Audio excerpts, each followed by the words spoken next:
All right, we are on the Frazer Smith Show, presented by the Accident Attorneys at SweetJames.com. If you've been hurt in an accident, call 1-800-9-million. And joining us right now, he's a comedian, TV host, best-selling author, boxing coach, podcasting extraordinaire. He's got the most downloaded podcast of all, Adam Carolla.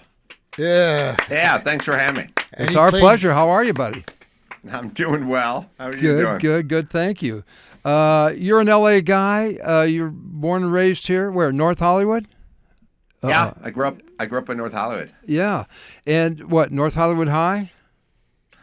Yeah, I went to Walter Reed Elementary. I went to North Hollywood High. I also went to Colfax Elementary, all in the same place. Yeah. And what do you think about what's going on downtown in your hometown? I'm sure you've seen a lot of changes, a lot of things over the years. What's going on right now is epic. Yeah, it was a different place. It was a better place. It was kind of ruined by progressive politicians, and that's the story of many a town.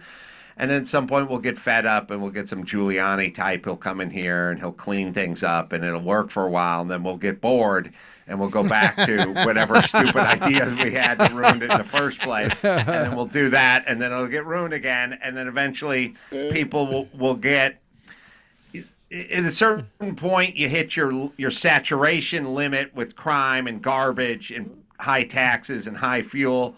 You know what I love about California, and especially L.A.? Gavin Newsom, he kept trying to pitch this thing, which is gas prices are $6 a gallon out here. In every other state, they're $2.75, and it's because the big oil companies were gouging us. And I was like, why don't they gouge Wyoming? Gouge Nebraska? Why aren't they universal gougers? Why only us? Why do we only get gouged? But turns out it wasn't that. It was just this overregulated state. So eventually people get tired once we hit rock bottom. And that's the number one answer I get from the people who grew up out here, like Dr. Drew and attorney Mark Garagos and people like that. They always go, well, we haven't hit rock bottom yet. We're close. But once we hit rock bottom, then we'll go a different direction. Then things start to change and come back up, hopefully. Yes, but here's what I say to people who say that to me. I say, let's just suppose you had a troubled young teenage son, and you'd go into his room and you'd find syringes and heroin around and a Coke spoon, and he got a DUI and he got arrested, and your wife came to you and said, I think we need to get this kid some help. He needs rehab. He needs counseling. And you went, he hasn't flatlined yet. He's not. We haven't physically flatlined. That's an optimistic look. Yeah. Wow. Yeah, so I'm going to wait. Let's just wait it out until his heart stops beating. And then we'll do something. Paramedics try to resuscitate him, and then we can look at the rehab. Then we can think about it. Yeah. And I'm like, why don't we look at it now? Why not now? That's a good point. We haven't hit rock bottom. Yeah. Well, it looks like it's coming up quickly. Well, we haven't hit rock bottom, but the cops have been hit by rocks. Yes, that's true. Yeah. Shifting gears, I want to ask about Dr. Drew. You mentioned him. When did you first meet Drew? We're all big Loveline fans, of course, and the Kevin and Bean, K-Rock days and everything. How did you meet Drew? I did Kevin and Bean on K-Rock as a character, and Dr. Drew was a big fan of the character I did on the morning show. And at some point, they came to him and they said, we want to put a third guy on Loveline, the radio show, because we're going to syndicate it. We want to sort of up the funny. So, Dr. Drew, who would you like to work with? And Dr. Drew does not know anybody who's funny because he's a physician. So nothing's funny to him. He said, I don't know, but I think that guy who does Mr. Burcham on the morning show, that guy makes me laugh. And I was already at the station, so they sort of called me in and said, Dr. Drew gave you the nod. And I was like, I was a fan of Loveline because I grew up out here. So I would listen to it myself. So I thought, okay. and the rest is history, as they say. Oh man, that was a perfect combo, you guys.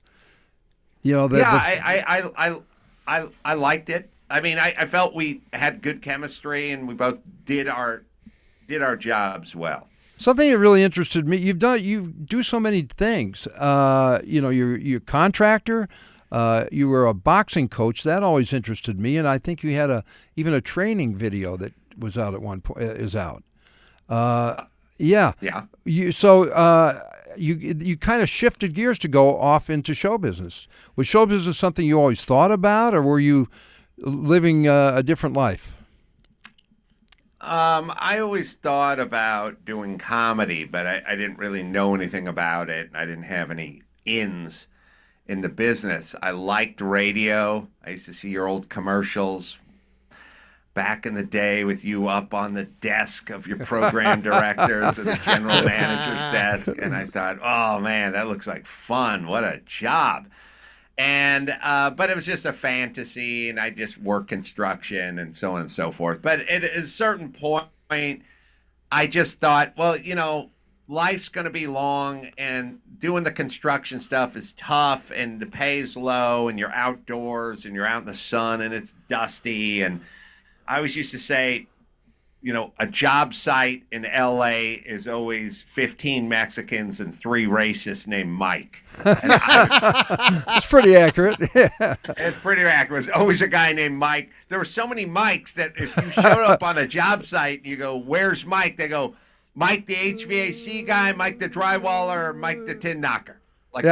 There's always the Mike. There's a 3 white Mike minimum. Yeah, that's the 3 mic minimum. So I was like, all right, I don't want any more of this. So I started to think, well, what else can I do? And I just thought, well, I think I could do comedy. So I just started pecking away at it. Well, it worked out pretty well. Your stand-up's really going good. Yeah, stand-ups, I didn't start in stand-up, but I feel like I'm ending in stand-up. And I like doing stand-up, and I've been working on it over the last few years. You and I did a show out at where we were at a casino. Palm Springs. Palm Springs, yeah. Yeah, and I've really been enjoying it, kind of finding my groove with it. And at the beginning, felt sort of strange and awkward, and now it flows and it feels good. Yeah, it has really developed, and I really enjoy your stand-up, and it's got a certain conversational flow that you don't see with a lot of stand-up. Right. It's not kind of joke like my stand-up is, or some of the old school stand-up. It's kind of a stream of consciousness almost. Yeah, I try to make it as close as I can to me, so that you don't feel like there's an on-stage version of me and an off-stage version of me. I've always, to me, one of the best compliments that gets paid to me isn't really even a compliment, but it's like some people will go up to Dr. Drew or somebody and they'll go, "What's Adam really like?"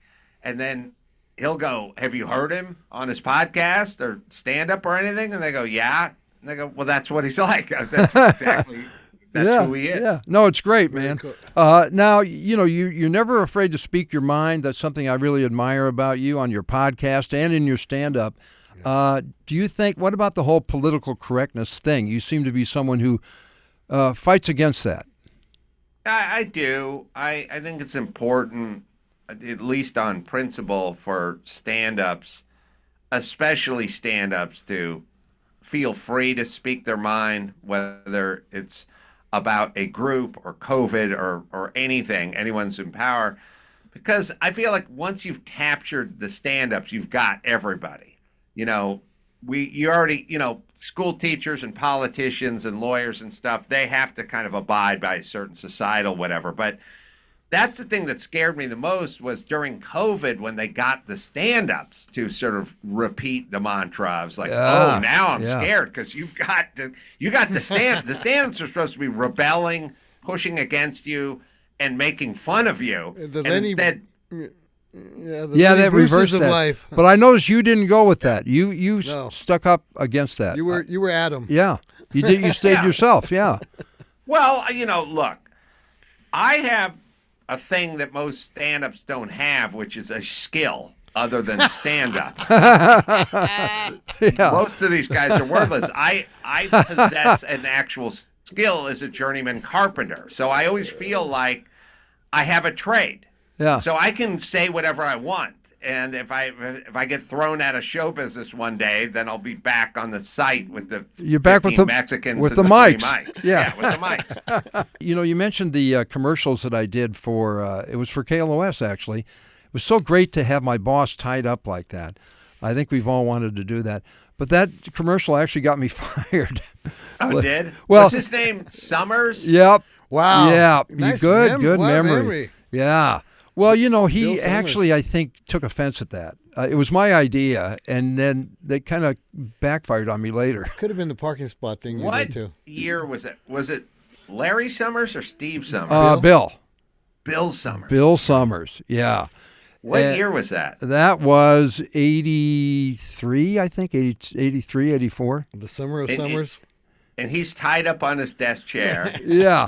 And then you're like surfing on his desk. Yep. And but you know, it was just one of those things where he was one of those uptight kind of. Well, we've seen him many vomit. times, right? The pig vomit, a pig vomit type guy, Mm-hmm. and I always seem to rub those guys the wrong way. Well, you should have left him tied up when you finished Yeah, I the shouldn't have commercial. left him tied up. That was probably a mistake. Or left But- some water for him. But yeah, I always had those kind of bosses, or see a lot of those kind of bosses. They weren't all like that. Did you find those kind of bosses as well? I have been pretty lucky in that, in terms of my radio career and my TV career. You know, I always tell people when they go, you want ratings, so you'll be popular, you want ratings, so you make money, you get paid. I go, no, the real reason to get ratings in radio is to be left alone. That's really true. That's right. Because when you have ratings, you'll do- never speak to your program director again. And I did Loveline for 10 years at Westwood One on K-Rock, and I never spoke to my program director once because the show was always super successful. Because it was a hit. And, Yeah. yeah, later on we did the Man Show and Crank Yankers and stuff like that, and there was hits. I shouldn't say always hits, but when you have a hit, you pretty much get left alone. They got to leave you alone. That's right. Speaking of Man Show, I love that show. Yes. Love Crank Yankers too. Man Show was So ahead of its time. awesome, really ahead of its time. You can't beat, I guess I shouldn't say this, you can't beat women bouncing on trampolines. That was a great show. can, but Could you there's do that laws. show today, or would you run into blowback? I could. Yeah, you probably could.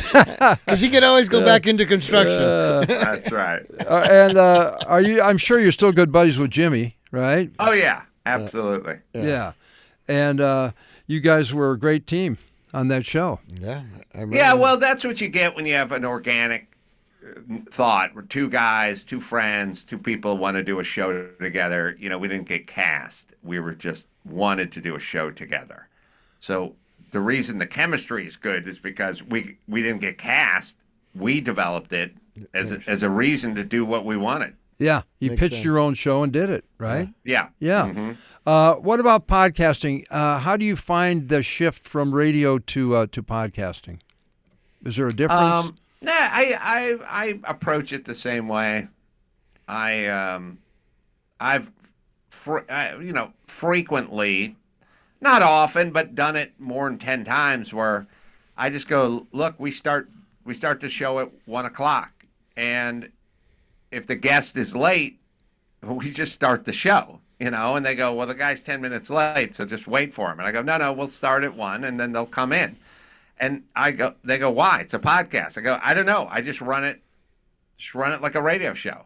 That would happen in radio. And it was always okay when you'd hear the guests like come in, sorry, hit a bunch of traffic, or Nice guy hybrid. screwed me. Yeah. Right.